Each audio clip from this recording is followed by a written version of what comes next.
ಹೇಳ್ತೀವಿ ನಾವೆಲ್ಲ. ಇಡೀ ಜಗತ್ತಿನೊಳಗೆ ಇದು ನೇಮ ಅದ, ಆಸೆ ಅಂತಕ್ಕಂಥದ್ದು ಸರ್ವರಿಗೂ ಇರ್ತದೆ ಇದು. ಆದರೆ ಮಕ್ಕಳು ಬೇಕಂತ ತಿಳ್ಕೊಂಡು ಮದುವೆ ಆಯಿತು, ಚಂದ ಜೀವನ ನಡೆದಾದ, ಎಲ್ಲಿ 5 ವರ್ಷಗಳ ಕಾಲ ಕಳೀತು, ಮಕ್ಕಳಾಗಲ್ಲ. 5 ವರ್ಷ ಕಳೀತು, ಮಕ್ಕಳಾಗಲ್ಲ. ಗಂಡ ಹೆಂಡತಿಗೆ ದುಃಖ ಪ್ರಾರಂಭ ಆಯಿತು. ಇಲ್ಲಿ ಊರಾಗಿನ ಜನ ಹೇಳ್ತಿದ್ರು, ಆ ವೈಷ್ಣವ ಕುಲದ ಹೆಣ್ಣು ಮಗಳಿಗೆ, ಅಲ್ಲಿ ಇಲ್ಲಿ ಯಾಕೆ ಹೋಗ್ತೀರಿ, ಶರಣಬಸವೇಶ್ವರರ ಬಳಿ ಹೋಗ್ರಿ, 1000 ರೂಪಾಯಿ ಕೊಟ್ರೆ ಗಂಡು ಮಗು ಕೊಡ್ತಾರೆ, 500 ಕೊಟ್ರೆ ಹೆಣ್ಣು ಕೊಡ್ತಾರೆ, ಹೋಗ್ರಿ ಅಂತ ಹೇಳಿದ್ರ ಈ ಸುದ್ದಿ ಗೊತ್ತಿತ್ತು. ಮೊದಲೇ ಇಲ್ಲಿ ಶಿವನಾಮ ಸ್ಮರಣೆಯನ್ನು ಮಾಡುವುದಿಲ್ಲ, ಹರಿನಾಮ ಸ್ಮರಣೆಯನ್ನು ಮಾಡುತ್ತೇವೆ. ವೀರಶೈವರ ಪದ್ಧತಿಯ ಕುಲ ನೇಮ ನಿತ್ಯಗಳನ್ನು ಆಚರಣೆಯನ್ನು ಮಾಡ್ತಕ್ಕಂಥವ್ರು ಮನೆಯವರು ಅಲ್ಲ. ಯಾಕಂದ್ರೆ ವೈಷ್ಣವ ಕುಲದವರು ನಮ್ಮ ಪದ್ಧತಿಗಳನ್ನು ಆಚರಣೆಯನ್ನು ಮಾಡೋದಿಲ್ಲ. ನಾನೇನಾದರೂ ಮನೆ ಬಿಟ್ಟು ಶರಣ ಬಸವೇಶ್ವರ ಅಂತೇಳಿ ಹೋಗಿ ಕೇಳಿದ್ರೆ ನಮ್ಮ ಮನೆಯವರು ನನಗೆ ತೊಂದರೆ ಮಾಡ್ತಾರೆ ಅಂತ ತಿಳ್ಕೊಂಡು ಹೆಣ್ಣು ಮಗಳು ಭಾಳ ಭಯ. ಅತ್ತಿ ಮನೆ ಸೊಸೆ ಅಂದ ಬೆಳಕ್ಕೆ ಎಲ್ರಿಗೂ ಭಯ ಇರ್ತದಲ್ಲ. ಹೇಳದೆ ಕೇಳದೆ ಮನೆ ಬಿಟ್ಟು ಹೋಗಂಗಿಲ್ಲ. ಅತ್ತಿ ಹೆಂಗೆ ಹೇಳ್ತಾರೆ ಹಂಗೆ ಕೇಳಬೇಕು, ಮಾವ ಹೆಂಗೆ ಹೇಳ್ತಾರೆ ಹಂಗೆ ಕೇಳಬೇಕು ಅಂಥ ಒಂದಿಷ್ಟು ನೇಮ ನಿತ್ಯಗಳಿರ್ತದೆ ಮನೆಯಲ್ಲಿ. ಹಿರಿಯರ ಆಜ್ಞೆಯನ್ನು ಹೆಣ್ಣು ಮಗಳು ಪಾಲಿಸಿ ನಡೀಲೇಬೇಕಾಗಿರುತ್ತದೆ. ಆದರೆ ಗಂಡನ ಮನೆಯವರು ಮಕ್ಕಳಾಗಿಲ್ಲ ಅಂತ ತಿಳ್ಕೊಂಡು ಚಿಂತೆ ಮಾಡ್ಲಾಕತ್ತಿದ್ರು. ಅವರ ಮನೆಯ ದೇವರು ತಿರುಪತಿ ವೆಂಕಟರಮಣ. ಮಕ್ಕಳಾಗಿಲ್ಲ ಅಂತ ತಿಳ್ಕೊಂಡು ತಿರುಪತಿ ವೆಂಕಟ ರಮಣನಿಗೆ ಹೋಗಿ ಬರುತ್ತಾರೆ. ಹೋಗಿ ಬರೋದ್ರ ಜೊತೆಯೊಳಗ ನೋಪಿ ಕಟ್ಟಿ ಬರ್ತಾರೆ. ಅವ್ರ ಮಂದಿಯೊಳಗೆ ನೋಪಿ ಅಂತ ಕಟ್ಟುತ್ತಾರೆ. ತಿರುಪತಿ ವೆಂಕಟರಮಣನೇ, ನಮಗೆ ಸಂತಾನವನ್ನ ಫಲ ಕೊಡು, ಮಕ್ಕಳ ಭಾಗ್ಯವನ್ನ ಕೊಡು, ಬಂಜೆಯ ಅನ್ನುವಂಥ ಪದವನ್ನ ದೂರ ಮಾಡು ಅಂತ ತಿಳ್ಕೊಂಡು ಗಂಡ ಹೆಂಡತಿ ತೀರ್ವರು ಬೀಳ್ತಾರೆ.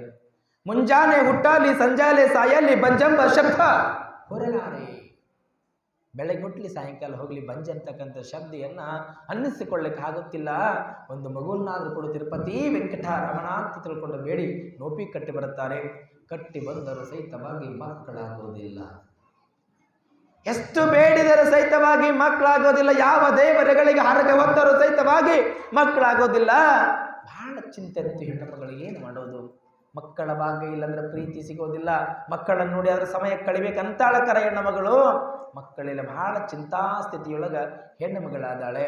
ತಾಯಂದ್ರ ಬೆಳಗ್ಗೆ ವಾರಗಿತ್ತಿ ಹೆಣ್ಣು ಮಕ್ಕಳು ಅಂತಿದ್ರು, ಯಾಕೆ ಚಿಂತೆ ಮಾಡ್ತೀಯಮ್ಮ, ಕಣ್ಣೀರು ಹಾಕಬೇಡ, ಅಪ್ಪ ನಮ್ಮಪ್ಪ ಶರಣ ಬಸವೇಶ್ವರರ ಬಳಿ ಹೋಗು, ಚಿಂತೆ ಮಾಡಬೇಡ ಅಂದಾಗ ಒಂದು ದಿನ ಗಟ್ಟಿ ಧೈರ್ಯ ಮಾಡ್ತಾಳೆ ಹೆಣ್ಣು ಮಗಳು.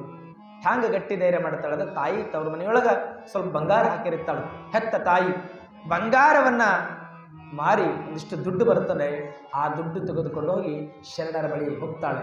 ಶರಣರೇ ಮಹಾತ್ಮರೇ, ನನಗೆ ಗಂಡು ಮಗುವನ್ನು ಕೊಡುತ್ತ ಬೇಡುತ್ತಾಳೆ. ಶರಣರು 1000 ರೂಪಾಯಿ ಹಣ ತೆಗೆದುಕೊಡುತ್ತಾರೆ, ಉತ್ತುತ್ತಿಗಳನ್ನು ಕೊಡುತ್ತಾರೆ. ಆಯ್ತು ಅಂತ ತಿಳ್ಕೊಂಡು ಆಶೀರ್ವಾದವನ್ನು ಮಾಡಿ ಮನೆಗೆ ಕಳಿಸ್ತಾರೆ. ಆಶೀರ್ವಾದ ಆದ ಬಳಿಕ ಮನೆಗೆ ಬಂದ ಬಳಿಕ ಶರಣ ಬಸವೇಶ್ವರರ ಕೃಪಾದಿಂದ ಆ ತಾಯಿ ಗರ್ಭವತಿ ಆಗ್ತಾಳೆ. ಯಾವಾಗ ಗರ್ಭವತಿ ಆದಾಗ ಮನೆಯಾಗ ಬಹಳ ಸಂತೋಷ ಆಯ್ತು. ಹೆಂಗೆ ಸಂತೋಷ ಆಯ್ತು ಮನೆಯೊಳಗ, ಅಪ್ಪ ತಿರುಪತಿ ವೆಂಕಟರಮಣ ನಮ್ಮ ಮನೆ ಮೇಲೆ ಕರುಣೆ ಬೀರಿದ, ನಮಗೆ ಆಶೀರ್ವಾದವನ್ನು ಮಾಡಿದ, ಸಂತಾನ ಫಲವನ್ನು ಕೊಟ್ಟ ಅಂತ ತಿಳ್ಕೊಂಡು ಮನೆಯೊಳಗೆ ಅತ್ತಿ ಮಾವ ಗಂಡ ಎಲ್ಲರೂ ಖುಷಿ ಪಡುತ್ತಾರ. ಆದರೆ ಹೇಳುವ ಹಾಗಿಲ್ಲ. ನಾನು ಶರಣ ಬಸವೇಶ್ವರರ ಬಳಿ ಹೋಗಿದ್ದೆ ಅಂತ ತಿಳ್ಕೊಂಡು ಹೇಳಿದ್ರೆ ಹೊಡಿತಾರ ಮನೆಯೊಳಗ. ಹೇಳು ಆಗಿಲ್ಲ, ತಪ್ಪು ಮಾಡಿದ್ರೆ ನೋಡೋಣ, ಹೇಳಾರ್ದಂಗೆ ಗಂಡಿಗೆ ಹೇಳಾರ್ದಂಗೆ ಹೋಗ್ರಿ ನೀವೆಲ್ಲರೂ, ಹೋಗಿ ಬರ್ರಿ ಮನೆಗೆ ನೋಡೋಣ. ಬರ್ಲಕ್ಕಾಕತ್ತೇನು, ಎದ್ದದ್ದಿದ್ದು ವಿಷಯ ಹೇಳಬೇಕಲ್ಲ. ಆದ್ರೆ ಒಳ್ಳೇದು ಮಾಡ್ಯಾಳ ಹೆಣ್ಣು ಮಗಳು ಕರೆ. ಅದ್ರ ಮನೆಯೊಳಗ ಯಾರು ಸೇರೋದಿಲ್ಲ. ಶರಣರ ವೀರಶೈವ ಪದ್ಧತಿಯ ಆಚಾರ ನೇಮ ನಿತ್ಯಗಳು ನಮಗೆ ಬೇಡ. ಮನೆಯೊಳಗೆ ಹಿಂಗ ಹೇಳಕತ್ತಾರ, ಹೆಂಗ್ ಮಾಡೋದು ಅಂತ ಚಿಂತೆ. ಆ ಹೆಣ್ಣು ಮಗಳಿಗೆ 5-6 ತಿಂಗಳ ಗರ್ಭವತಿ ಆದ ಬಳಿಕ ಸೀಮಂತ ಕಾರ್ಯ ಅಂತ ಮಾಡ್ತೀವಿ ನಾವೆಲ್ಲ, ಹಂಗೆ ಅವರು ಮಂದಿಯೊಳಗೆ ಮಾಡ್ತಾರ. ದೊಡ್ಡ ವೈಭೋಗದ ಸೀಮಂತ ಕಾರ್ಯಕ್ರಮವನ್ನು ಮನೆಯೊಳಗೆ ಮಾಡ್ತಾರೆ. ಅಪ್ಪ ತಿರುಪತಿ ವೆಂಕಟರಮಣನ ಆಶೀರ್ವಾದ ಅಂತ ತಿಳ್ಕೊಂಡು ಮಾಡ್ತಾರೆ. ಸಂತೋಷದಿಂದ ಸಂತಾನ ಫಲ ಕೊಟ್ಟ ಅಂತ ತಿಳ್ಕೊಂಡು ಎಲ್ಲರ ಸಂತೋಷದಿಂದ ಇದ್ದಾರ. ಈ ಹೆಣ್ಣುಮಗಳು ಸಹಿತವಾಗಿ ಸಂತೋಷದಿಂದ ಇದ್ದಾಳ. ಸಂತೋಷದ ಸಮಯದೊಳಗ ಸತ್ಯವನ್ನು ಹೇಳಿಬಿಡುತ್ತಾಳೆ, ಮೈ ಮರೆತು ಹೇಳಿಬಿಡುತ್ತಾಳೆ. ಇದು ಶರಣ ಬಸವೇಶ್ವರರ ಆಶೀರ್ವಾದದ ಫಲದಿಂದ ನಮಗ ಮಗು ಆಗ್ಲಕತ್ಯಾರ ಅಂತ ತಿಳ್ಕೊಂಡು ಗಂಡಗೆ ಹೇಳಿಬಿಟ್ಲು. ಎಲ್ಲ ರಾತ್ರಿ ಫಂಕ್ಷನ್ ಮುಗಿದಿತ್ತು. ಮುಗಿದ ಬಳಿಕ ರಾತ್ರಿ ಹೇಳ್ತಾಳೆ. ಗಂಡಗೆ ಹೇಳಿದಾಗ ಗಂಡ ರೌದ್ರಾವೇಶವನ್ನು ತಾಳ್ತಾನೆ. ಏನೋ ಹರಿನಾಮ ಸ್ಮರಣೆಯನ್ನ ಬಿಟ್ಟು ವೀರಶೈವ ಪದ್ಧತಿ ಆಚಾರ ನೇಮ ನಿತ್ಯಗಳನ್ನು ಮಾಡುತ್ತೆ, ಏನೋ ಶರಣರ ಬಳಿ ಹೋಗಿದ್ದೇನಂತ ತಿಳ್ಕೊಂಡು ಹೆಂಡತ್ತಿಗೆ ಬಡಿತಾನೆ.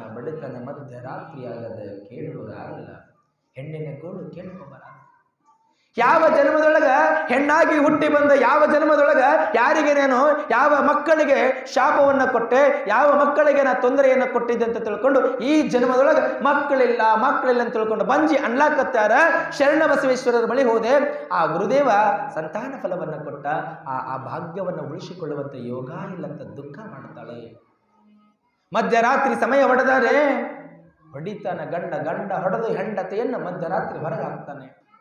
ನೀನು ಶರಣ ಬಸವೇಶ್ವರರ ಬಳಿ ಹೋಗಿದ್ದಲ್ಲ, ನನ್ನ ಮನೆಯೊಳಗನೆ ಇರಬೇಡ, ನನ್ನ ತವರ ಮನೆಗೆ ನಡಿ, ನನ್ನ ಮನೆ ಬಿಟ್ಟು ಹೋಗಂತ ತಿಳ್ಕೊಂಡು ಮಧ್ಯರಾತ್ರಿ ಹೆಣ್ಣು ಮಗಳನ್ನು ಹೊರಗಾಗ್ತಾನೆ. ಎಂಥ ಕಠಿಣ ಪ್ರಸಂಗ ಅಲ್ಲ ಇದು. ತುಂಬಿದ ಗರ್ಭಿಣಿ ಹೆಣ್ಣು ಮಗಳ ಅಂಥ ಹೆಣ್ಣು ಮಗಳನ್ನು ಹೊರಗಾಕೋದು ಯಾವ ನ್ಯಾಯ? ಆ ಹೆಣ್ಣು ಮಗಳಲ್ಲಿ ಸಹಿತವಾಗಿ ಆಸೆ ಇರ್ತಾರೆ, ಆಕಾಂಕ್ಷೆಗಳಿರ್ತಾರೆ. ಒಂದು ಹೆಣ್ಣಿಗೂ ಒಂದು ಮನಸ್ಸಂತ ಇರ್ತಾರೆ. ಒಂದು ಹೆಣ್ಣಿನ ಮನವನ್ನ ಅರ್ಥ ಮಾಡ್ಕೊಳ್ಬೇಕು ಗಂಡ. ಅರ್ಥ ಮಾಡ್ಕೊಳ್ಳಿಲ್ಲ ಗಂಡ. ಆ ಪತಿದೇವ ಯಾವಾಗ ಅರ್ಥ ಮಾಡ್ಕೊಳ್ಳಿಲ್ಲ, ಕಣ್ಣಾಗ ಕಣ್ಣೀರು ಬರ್ತದೆ. ತವರು ಮನೆಗೆ ಎಲ್ಲಿ ಹೋಗ್ತಾಳೆ? ಯಾವ ಜನ್ಮದ ಕರ್ಮರ ತಪ್ಪಿಗಾಗಿ ನನಗೆ ಈ ಶಿಕ್ಷೆ ಅಂತ ತಿಳ್ಕೊಂಡು ದುಃಖ ಮಾಡ್ತಾಳೆ ಹೆಣ್ಣುಮಗಳು. ಯಪ್ಪ ಅಂತ ತಿಳ್ಕೊಂಡು ಮತ್ತ ಶರಣ ಬಸವೇಶ್ವರರ ಬಳಿ ಹೋಗ್ತಾಳೆ. ಮನೆಯೊಳಗ ಶರಣ ಬಸವೇಶ್ವರರ ಆಶೀರ್ವಾದವನ್ನು ಮಾಡಿದ್ದಾರೆ ಅಂದ ಬಳಿಕ ಈ ಮಗು ನಮಗೆ ಬೇಡ ಅಂತ ತಿಳ್ಕೊಂಡು ಹೇಳಿದ್ರ ಶರಣರ ಬಳಿ ಹೋಗ್ತಾರೆಪ್ಪ. ಮನೆಯೊಳಗೆ ಬೈಲಾಕತ್ತಾರ, ಹೊಡಿಲಾಕತ್ತಾರ, ಏನು ಮಾಡೋದು? ಮಗು ಬೇಡ ಅನ್ಲಾಕತ್ತಾರ, ತಿಳಿತಿಲ್ಲಪ್ಪ. ನಿನ್ನ ಮಗು ಬೇಡಲ್ಲ, ಹಾಗಾದ್ರೆ ನಿನ್ನ 1000 ರೂಪಾಯಿ ತಗೊಂಡು ನೀ ಕೊಟ್ಟ ಹಣ ತಗೊಂಬಿಡಿ ಅಂತ ತಿಳ್ಕೊಂಡು ಶರಣರು ಕೊಡ್ತಾರ. ಮತ್ತ ಆ ಮಗು ಮನೆ 1000 ರೂಪಾಯಿ ಶರಣರು ಮರಳಿ ಕೊಟ್ಟ ಬಳಿಕ ಮತ್ತೆ ಹೆಣ್ಣುಮಗಳು ಮನೆಗೆ ಬರ್ತಾಳೆ. ಮನೆಗೆ ಬರೋದ್ರೊಳಗೆ ಬಂದು ಮನೆ ಮುಂದೆ ಬಂದು ನಿಂತು ಬಾಗಿಲು ತಟ್ತಾಳ. ಬಾಗಿಲು ತಟ್ಟದೊಳಗೆ ಮಧ್ಯರಾತ್ರಿ ಸಮಯ ಗಂಡ ಬಾಗಿಲು ತೆಗಿತಾನ. ಗಂಡ ಬಾಗಿಲು ತೆಗೆದು ನೋಡಿದ್ರೆ ಹೆಂಡತಿ ನೋಡಿದ್ರೆ ಹೆಂಡತಿಯ ಗರ್ಭದಲ್ಲಿ ಮಗು ಇಲ್ಲ. ಹೆಂಡತಿ ಗರ್ಭದಲ್ಲಿ ಮಗು ಇಲ್ಲ. ಯಾವಾಗ ಗರ್ಭ ಕರಗಿ ಹೋಗ್ಯದ, ಆ ಗರ್ಭ ಕರಗಿ ಹೋಗಿರುವುದನ್ನು ನೋಡಿದ ಗಂಡ, ನಿನ್ನ ಗರ್ಭ ಏನಾಯಿತು? ಗರ್ಭ ಏನಾಯಿತು ಅಂದಾಗ ತಾಯಿ ಅಂತಾಳ, ಶರಣರ ಬಳಿ ಹೋದೆ, ಮಗು ಬೇಡ ಅಂತ ಹೇಳಿದೆ, 1000 ರೂಪಾಯಿ ಹಣ ವಾಪಸ್ ಕೊಟ್ಟರು. ಮಗು ಕರಗಿತು ಅನ್ನುವಂಥ ಮಾತು ಹೇಳಿದಾಗ ಮನಸ್ಸು ಅರಿವುಟ್ಟಿತ್ತು. ಯಾರಿಗೆ ಅರಿವುಟ್ಟಿತ್ತು? ಯಪ್ಪ ತಪ್ಪಾಯ್ತು ಅಂತ ತಿಳ್ಕೊಂಡು ಅರಿವುಟ್ಟಿತ್ತು. ಅವಾಗ ಹೆಂಡತಿ ಕರ್ಕೊಂಡು ಮತ್ತೆ ಶರಣ ಬಸವೇಶ್ವರರ ಬಳಿ ಬರ್ತಾನೆ. ಯಪ್ಪ ತಪ್ಪಾಗ್ಯದ, ನಮ್ಮ ತಪ್ಪನ್ನ ಮನ್ನಿಸಿ ಕಾಪಾಡಂತ ತಿಳ್ಕೊಂಡು ಮರಳಿ 1000 ರೂಪಾಯಿ ಕೊಟ್ಟು ಮತ್ತೆ ಸಂತಾನ ಫಲವನ್ನ ನಮಗೆ ಕೊಡು ತಿಳ್ಕೊಂಡು ನಮಸ್ಕಾರವನ್ನ ಮಾಡಿದ್ರ ಮತ್ತೆ ಹೆಂಗಿದೆ ಗರ್ಭ ಹಂಗೆ ಹಾಕ್ತಾರೆ. ಇಲ್ಲಿ ಶರಣ ಬಸವೇಶ್ವರರ ಲೀಲೆ, ಅನರ್ಘವಾಗಿರ್ತಕ್ಕಂಥ ಲೀಲೆಗಳನ್ನ ಶರಣರು ಅಂದಿಗೂ ಮಾಡಿ ಹೋಗಿದ್ದಾರೆ. ಅಂಥ ಮಹಾಮಹಿಮ ಪವಾಡ ಪುರುಷರು ನಮ್ಮ ಶರಣ ಬಸವೇಶ್ವರರು. ಇಂಥ ಪವಾಡಗಳನ್ನು ಕೇಳಿರ್ತಕ್ಕಂಥ ಇಡೀ ಜನ ಸಮೂಹವೇ ಆನಂದ ಪಡ್ತಾರೆ. ಅಪ್ಪ, ನಮ್ಮಪ್ಪ ಶರಣ ಬಸವೇಶ ಇಂಥ ಮಹಾತ್ಮನನ್ನ ಪಕ್ಕದಲ್ಲಿ ನಮಗೆ ಸಿಕ್ಕಾನಂದ್ರೆ ದೇವರು, ದೇವಮಾನವ, ಭಗವಂತ ಅಂತ ತಿಳ್ಕೊಂಡು ಇಡೀ ಜನಗಳೇ ಗುಣಗಾನವನ್ನು ಮಾಡುತ್ತಾರೆ. ಇಂಥ ಪವಾಡಗಳನ್ನು ಮಾಡೋದ್ರ